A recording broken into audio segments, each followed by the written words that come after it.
Hi dear viewers, today we shall read part 2 of When You Are Old by W.B. Yeats. In the previous class, we learned some important facts about the poet. Then we talked about the introduction of the poem, and finally we discussed stanza first of the poem. This poem is about the poet's expression of his true and everlasting love for his beloved Morgan, who rejected his love altogether. And the poet expresses his love in this poem. In the first stanza of the poem, the poet gives future command to his beloved that when she is old, she should read his book of poems. And these poems will tell her about the true and everlasting love of the poet. They will also remind her of her youthful beauty. Now we shall stanza 2 and stanza 3 of the poem. Before reading them, let's know some new words from the stanza 1 and stanza 2. Firstly, we have glowing bars. Glowing bar means fireplace. Fireplace. Or hearth, chula. Glad grace, time of youth and beauty, जवानी और हुस्न का वक्त. Time of youth and beauty. Then we have pilgrim soul means pure heart, or head means soul of Morgan. Pure heart, soul or secret of Morgan.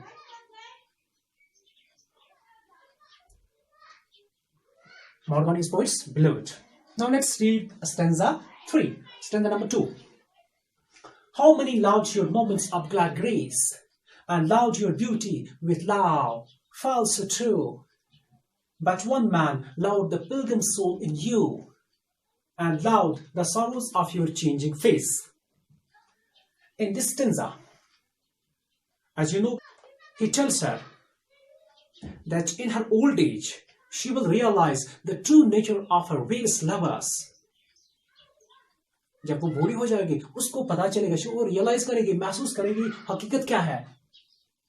And she will realize that there were many lovers who loved her moments of glad grace. They loved her beauty and youth. वो उसकी जवानी और हुस्न से प्यार करते थे. And they loved her beauty. They loved her physical beauty. Their love was physical. Their love may be true or false. वो सच भी हो सकता है, वो गलत भी हो सकता है. But there was one man loved the pilgrim soul. But there was only one man, the poet, W.B. Yeats, who loves the pilgrim soul in you. He loved your pilgrim soul, your pure heart. He loved your spirit, and his love was spiritual. His love was platonic, and it was pure. And loved the sorrows of your changing face. Unlike others, he not only loved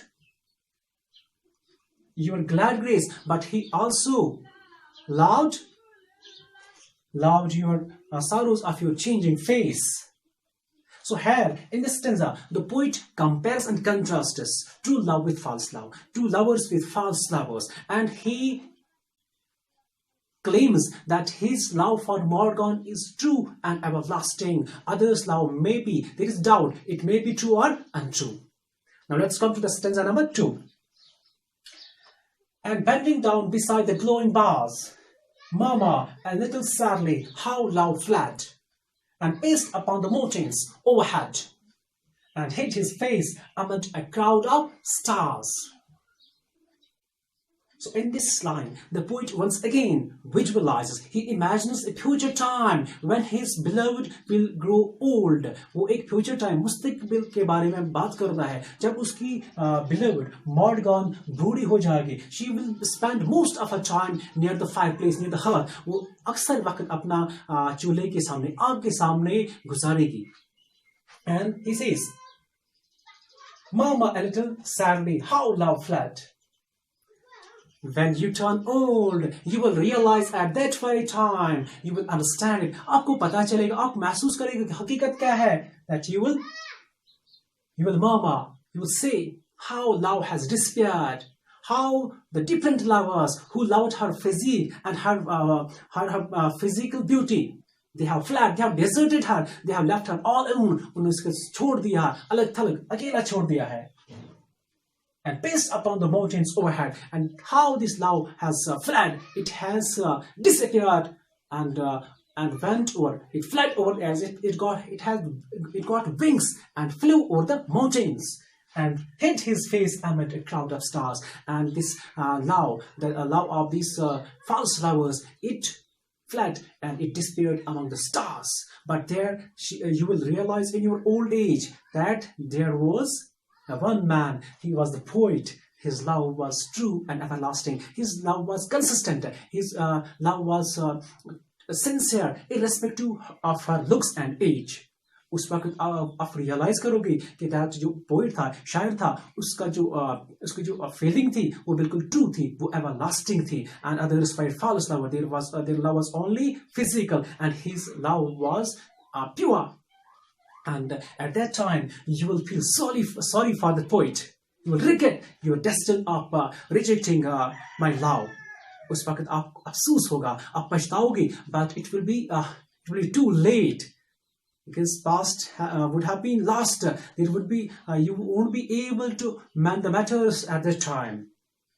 So in this poem, the poet leaves no stone unturned to convince his beloved that she should respond to his love.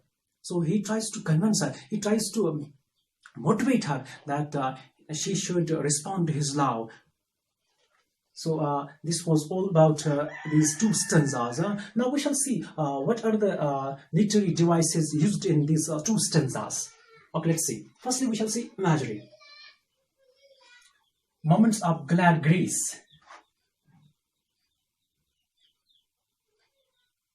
Pilgrim soul. Sorrows of changing face. So here it is the use of imagery. We get different pictures in our mind with the help of these words. So it is imagery.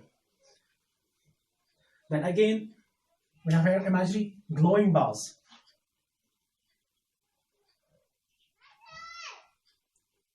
Crowd of stars is again imagery. And so these were visual images, pictorial images here. Now he has also used a sound imagery here. It's murmur. We hear a sound, so he makes us to hear some sound. So it's sound imagery. Now, then he has also used personification here. He says, here the poet has personified love, as he says, murmur a little sadly, how love fled and paced upon the mountains overhead and hid his face among. The poet gives life to love. He considers love as a person, as a human being, इसको human quality, human nature provide करता है. So the love is personified here. Then we have anaphora here. See, the poet repeats here, and.